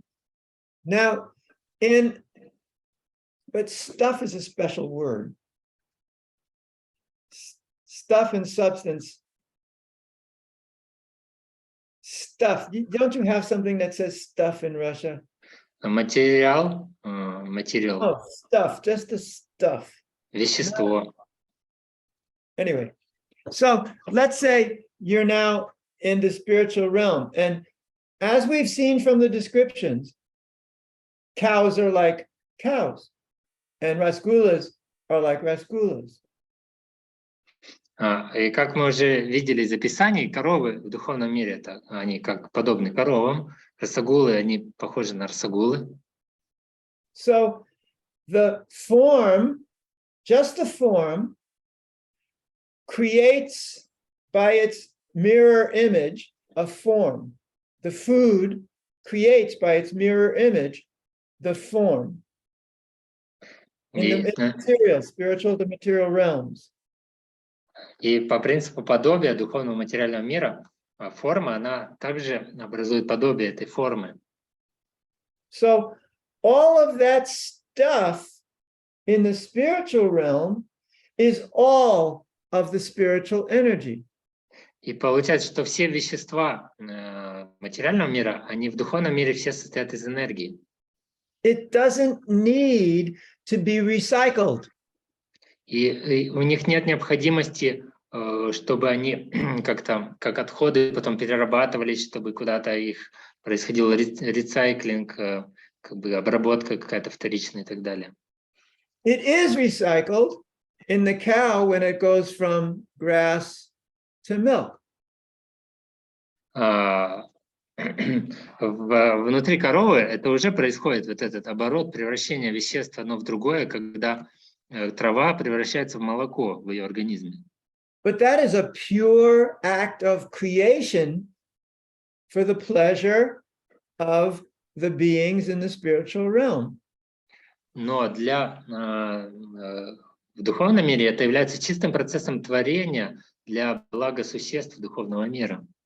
So just imagine with this logic that the rasgula goes in and dissipates to spiritual energy through its essence, through its flavor, through its texture, through the pleasure it gives. Просто представьте, когда в духовном мире духовное существо ест расагулу, она сразу же как бы рассеивается, превращается в духовную энергию, в свою суть. Because the essence of it is the flavor and texture. So it just, the essence goes within spiritual essence and just amplifies that essence. Она превращается в чистое наслаждение, потому что суть этого процесса еды, расагула, это аромат, вкус и как консистенция. И так как по сути это все является духовное, то эта духовная суть, она и трансформируется в духовную суть наслаждения. In our realm, the rasgula is not essence. It's milk, it's the sugar water, it's the transformation, the cooking process. В нашем мире расагула не является какой-то эссенцией или сутью. Она является веществом, она состоит из каких-то элементов, компонентов и создана определенным образом по определенной технологии. And when we eat it, we taste the flavor, we feel the texture, the essence of it, but then there's the remainder, the leftover stuff. It's got to go somewhere. И когда мы, допустим, вкушаем эту расагулу, мы тоже наслаждаемся как бы с ее сутью, которая является ее аромат, ее вкус. Мы ощущаем, когда во рту она тает, ее текстуру, как бы ее консистенцию. Но дальше там остаются так называемые отходы, и они должны куда-то деваться. И вот они как раз уже проходят дальше в пищеварительную систему. The stuff of the rasgula and the essence of the rasgula are not the same. С другими словами, вещество, из которого состоит расагула, и суть, эссенция расагула, это не одно и то же. In the spiritual realm, the stuff is the essence. В духовном же мире вещество и есть суть, и есть эта эссенция. So it's experienced and its essence. Поэтому она и проживается, ощущается в полноте своей сути и эссенции. You don't need to digest essence. Нет необходимости в пищеварительной системе переваривать эту суть. There's no remainder.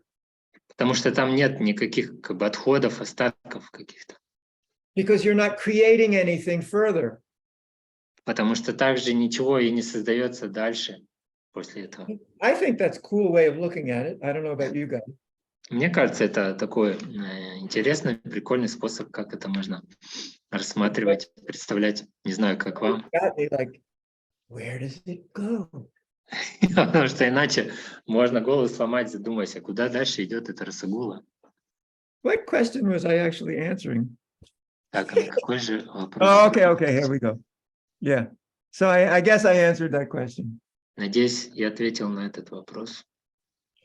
When we come to the deities, we cannot always feel their greatness deeply enough due to the fact that we live in a very vain, heavy world. The question is whether worthy contact can be established without feeling their greatness.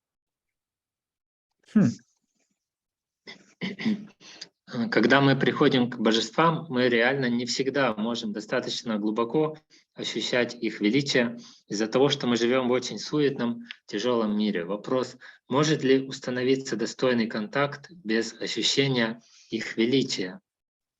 Well, that's a really good question. Это очень хороший вопрос. I like that question because, yeah, let's go back to the temple room. Let's stand before the deities. But why would we do that? Мне нравится этот вопрос. Давайте вернемся в храмовую комнату. Представим, как мы стоим перед божествами. Why would we do that? Зачем мы это делаем? Because they are the deities. They are God. They are the greatest. They are the wonderful. Потому что они божества, они сам Бог, они самые величайшие, они самые замечательные. Would you walk into the supermarket and, you know, want to make a connection with the cashier there? I mean, because it's, you know, it's mind-boggling. You wouldn't do it. You do it with the deities because they are great. Вы же не идете, не делаете тот же самый процесс. Не идете в супермаркет, не встаете перед кассиром. Нет, конечно, вы делаете это с божествами, потому что они великие. So definitely the preliminary qualification of wanting to make this connection with the deities is that who they are, obviously. And without it, you're not going to do it.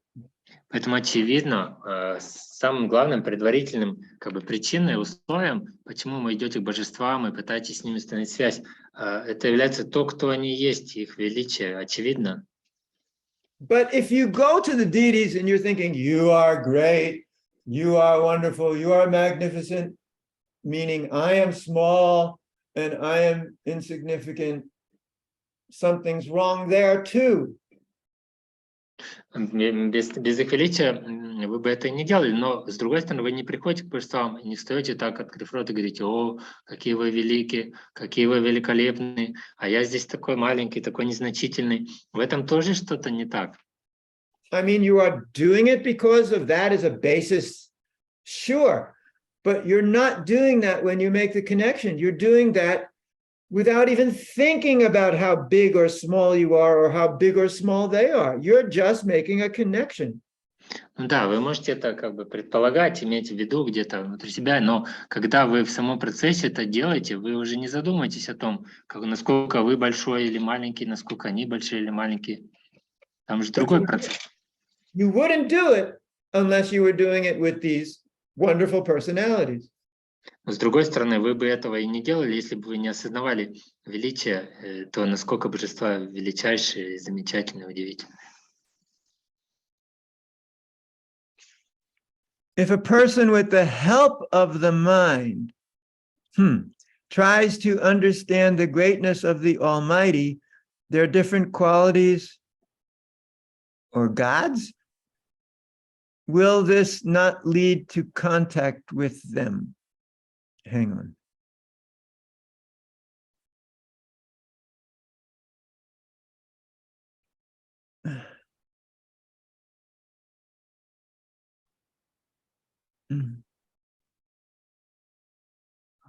Sorry, I can say it in English. Oh, that was you? Okay, yeah, please do. Wait, I've lost the question. Oh, sorry.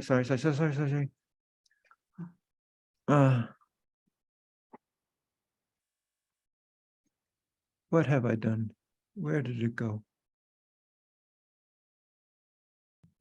Anyway, it is wrongly translated.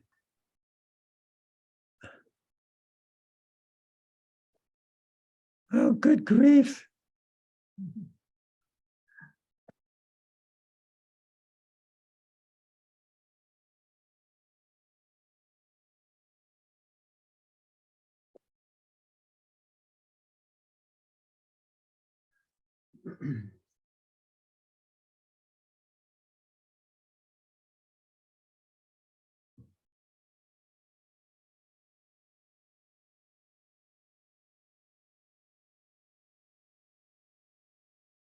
I skipped a question here. I'm sorry. It's just so complicated. This chat is like really confusing.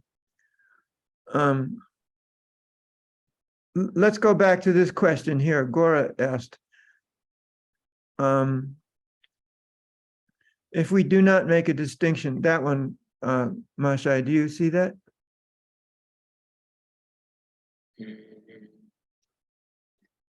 We'll get to the other one in a second. Just hang on. I have to find it first. We do not make the distinction.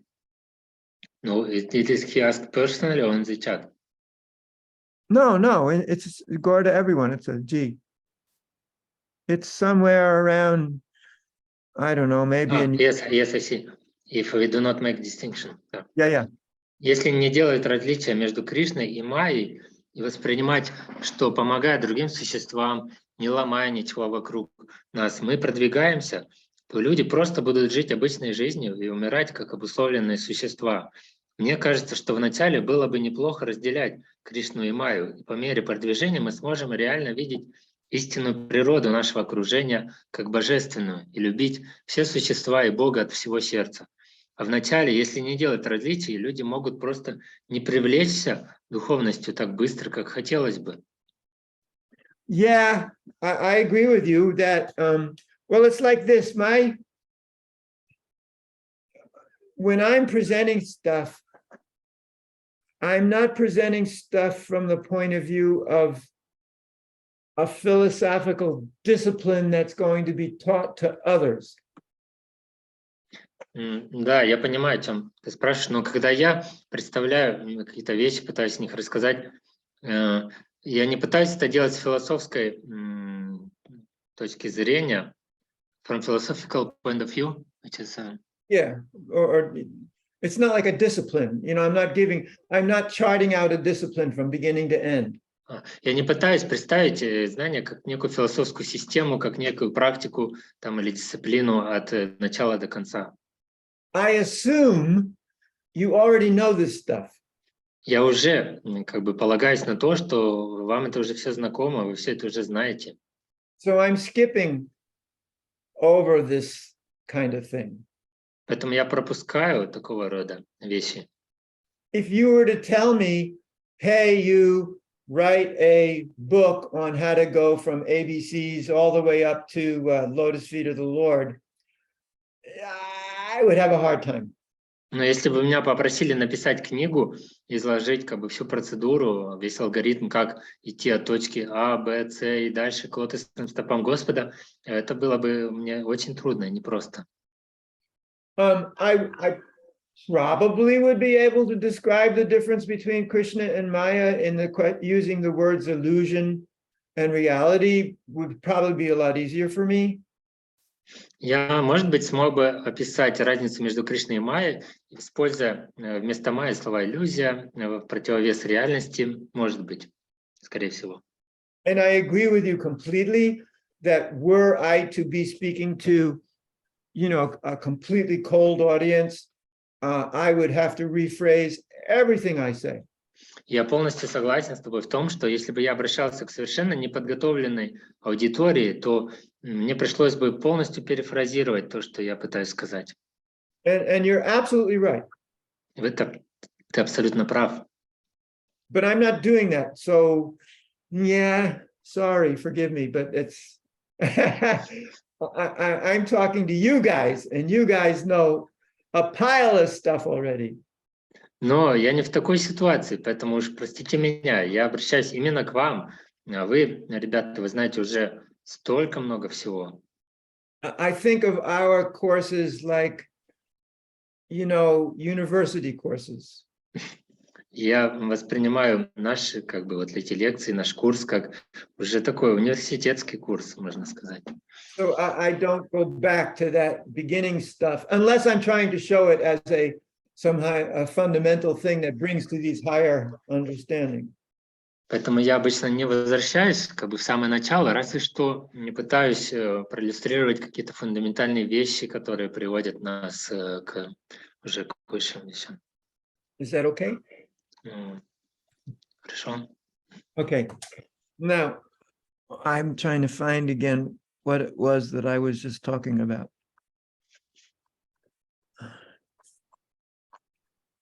Or I was about to talk about somehow.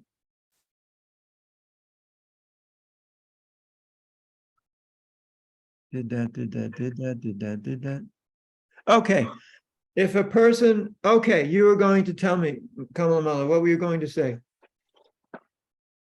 I mean, if a person, by using his intelligence, trying to understand the greatness of God or goddess or gods, demigods, let's say, or devas, isn't it the form of making contact with them?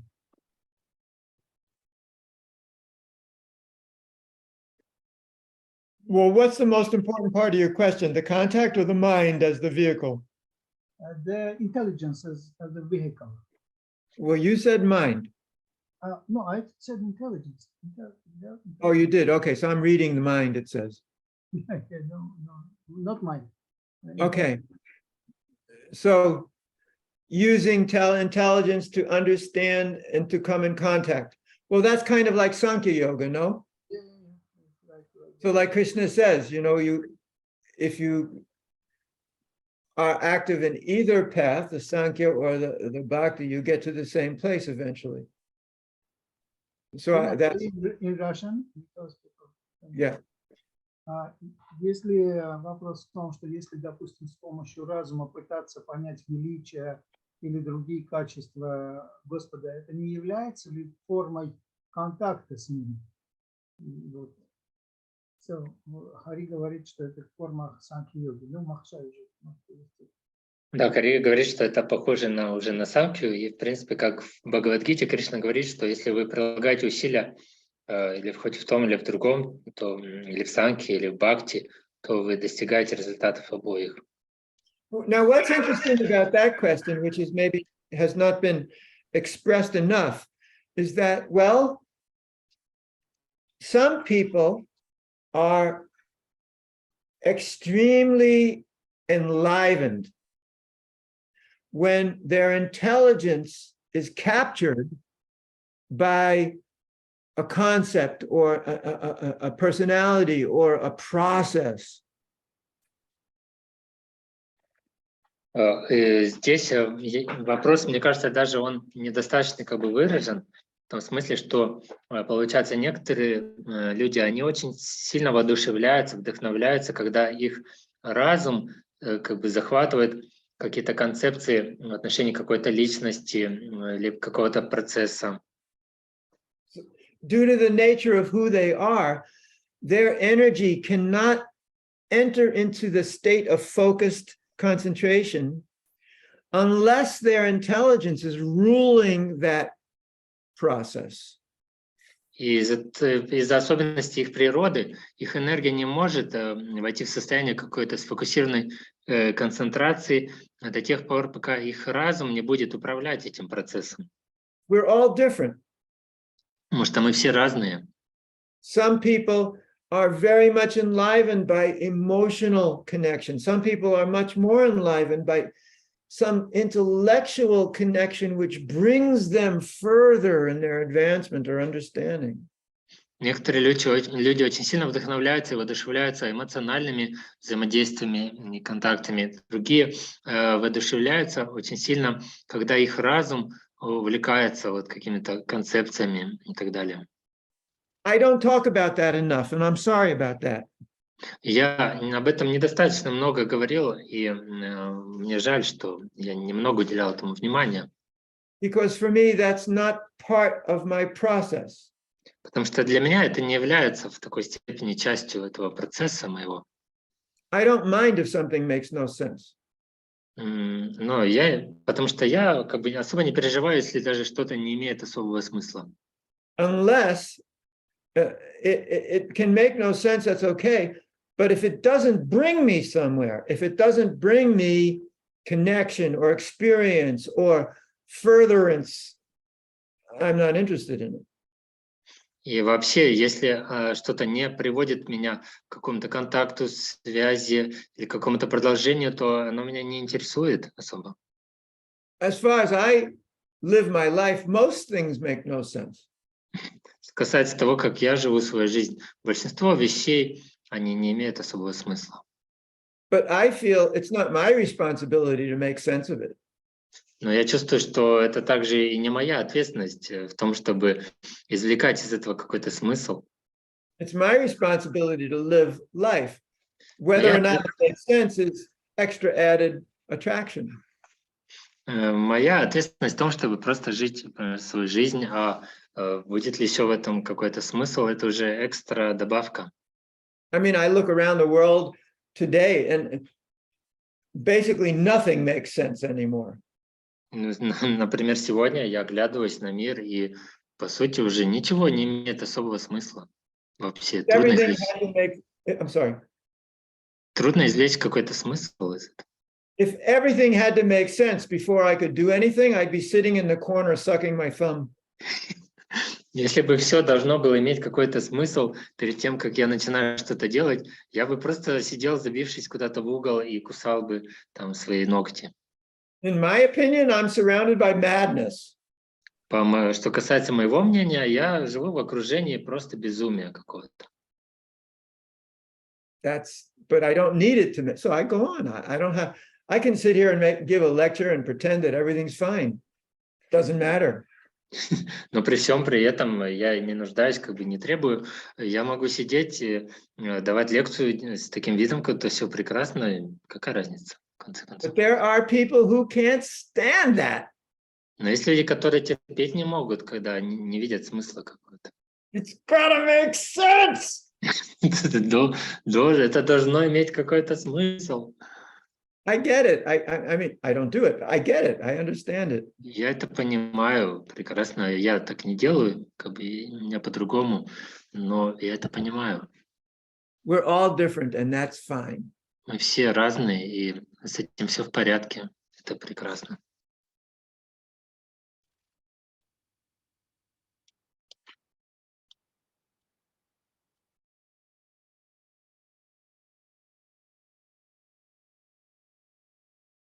It seems the material world is much more complicated than the spiritual world. Кажется, что материальный мир гораздо сложнее духовного, не так ли? Complicated. What do you mean by complicated? That's the word in this question that comes immediately to me is complicated. That's the word I would focus on, complicated. То есть здесь меня в первую очередь бросается в глаза это слово complicated. In Russian it also means complex. Oh, really? What did he mean? Yeah, in Russian it says сложный also can be translated as complex. Okay, complex. Well, no, in English, big difference. Material world is absolutely not more complex than the spiritual world. Complicated, definitely, because we make it so. Но по-русски тут говорится, что материальный мир, он более сложный. Ну, Хари говорит, нет, я бы не сказал, что материальный мир более сложный, но то, что он complicated или такой запутанный, то да, потому что мы сами его таким делаем. And it's much more difficult to find our way through this realm than it is to find our way through that realm. Здесь нам гораздо труднее как бы разобраться, найти свой путь, чем это было бы там. Because in that realm, we don't have to find our way. We simply are. Потому что там нам даже не нужно искать свой путь, мы там просто есть. And who we are and our way are one. И то, кто мы там есть, какие мы там есть, и наш путь — это все одно целое. In this world, who we are is a complicated mess, and how we find our way is an incredibly complicated mess because none of it is fixed. everything is relative. It's all subjective. It's constantly changing and transforming. В этом же мире даже то, кто мы есть, какие мы есть, уже очень запутано. А еще как мы находим свой путь, это уже настолько запутано, что вообще ногу сломаешь. И все потому, что здесь все постоянно меняется и все относительно. In the spiritual world, it's not like that. We are not changing and we are not having to struggle and change and adapt and change. That doesn't happen. It's very much homogeneous. Here, it's a complete changing mess constantly. So yes, this world is far more complicated than that one. В духовном мире там такого нет, там есть как бы четкость и ясность, кто мы, что мы, как бы там более, можно сказать, однородно в этом смысле. А здесь же полная путаница, которая еще постоянно меняется. Поэтому в этом смысле, да, материальный мир гораздо более запутанный, чем духовный. Oh, well, Kashishwar, he's on the phone.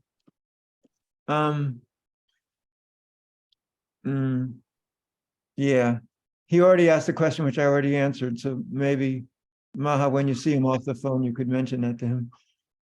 Кашишвар задает вопрос, но в принципе он задает вопрос, который уже ответил. Шрила Прабхупада, this one, right? Yeah, but there's no need because we already answered. I already dealt with that in the very beginning. Okay. Kashishwar, are you back with us? Haribol, yes, I am. So I sorry. I already answered this question really in great detail before you came. Are you serious? Someone's Yeah, stolen my question. The entire first 25 minutes of the lecture was devoted to this exact point. I came 1 hour late. I'm sorry. Yeah, terrible, terrible. And we also talked about this book, and I was thanking everybody and thanking you. I read it all last night. I'm so sorry. This book was meant to be given to you a year ago. Unfortunately, it didn't happen. Not a problem. Don't you worry. But I was very upset that you drove past me yesterday. I only recognized you when you already drove past. Well, Jagadish didn't allow me to be there because initial agreement was that you would meet Bhaktivedanta Maharaj alone. Yeah, but we spent a lot of time all together, and I knew we were going to do that. And they told me not to be present there, so I had to meet the front gate. Anyway, and anyway, if you hadn't driven out, I wouldn't have known where to go.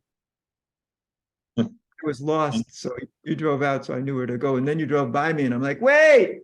And you zoomed off. Whatever. Okay. Yeah, that's life. Such is life. Okay, where are we now? Oh, we're at the end. It seems that pleasures in the spiritual world are very useful for the soul and only benefit the soul, unlike the material world. Похоже, в духовном мире наслаждения очень полезны для души и только приносят пользу душе, в отличие от материального мира. Well, I already answered that with the Rasgula example. Я уже ответил на этот вопрос в примере с Расагулой. And I would not use the word useful. Но я бы не использовал здесь понятие полезный. Well, of course, there's use and there's nothing useless there. Там, в принципе, нет ничего бесполезного. Because it's you don't have to have goals like that. Потому что там нет необходимости ставить себе какие-то цели, чему-то достигать. Accomplishments, work, in other words. Достижения любого рода, такие вот, труд, там, работа. Sure, there is pleasure, but that's all within the context of everybody being in that environment of living together with Radha and Krishna or Vishnu or wherever you are in the spiritual realm. So it is all a homogeneous system by which it's spiritual energy and that mellow, which is a great example of that spiritual exchange, which is exchanged and which is reciprocated and which is shared. Там все более в этом смысле как-то однородно, и все оно взаимосвязано в смысле такая вот жизнь совместная с Радха Кришной или где бы то ни было с другими формами Бога. И все существа друг с другом всем делятся. So I would not use the words useful or benefit. Поэтому я здесь не использовал бы понятия вот эти полезности там или пользы, которые приносит. But it's still a good question because it allows this discussion of understanding the way things work. Ну, это тем не менее хороший вопрос, потому что он помогает лучше понять, как это все там действует, как устроено. So it's 10 after 12 my time. We've been here for 2 hours. My throat has been here for 2 hours. And I wish to say goodbye. Thank you all so very much. Your questions, your just being together with you is just so nice. And I thank you all very, very much for giving me this opportunity to share today. And I'm very grateful. У меня уже 12 Thank you very much, Hari. побаливает. Я благодарю вас всех за вопросы, за эту Thank you, возможность thank you. общаться с вами. It was exciting. Thank you, Хари. And bye to all of you. Good luck. Stay safe. Be healthy. До свидания, всем вам удачи, берегите себя, оставайтесь в здравии. Goodbye. Bye. До свидания. Всем спасибо, ребята. Спасибо, Камала Мала. Спасибо. Спасибо. Батюшка, спасибо.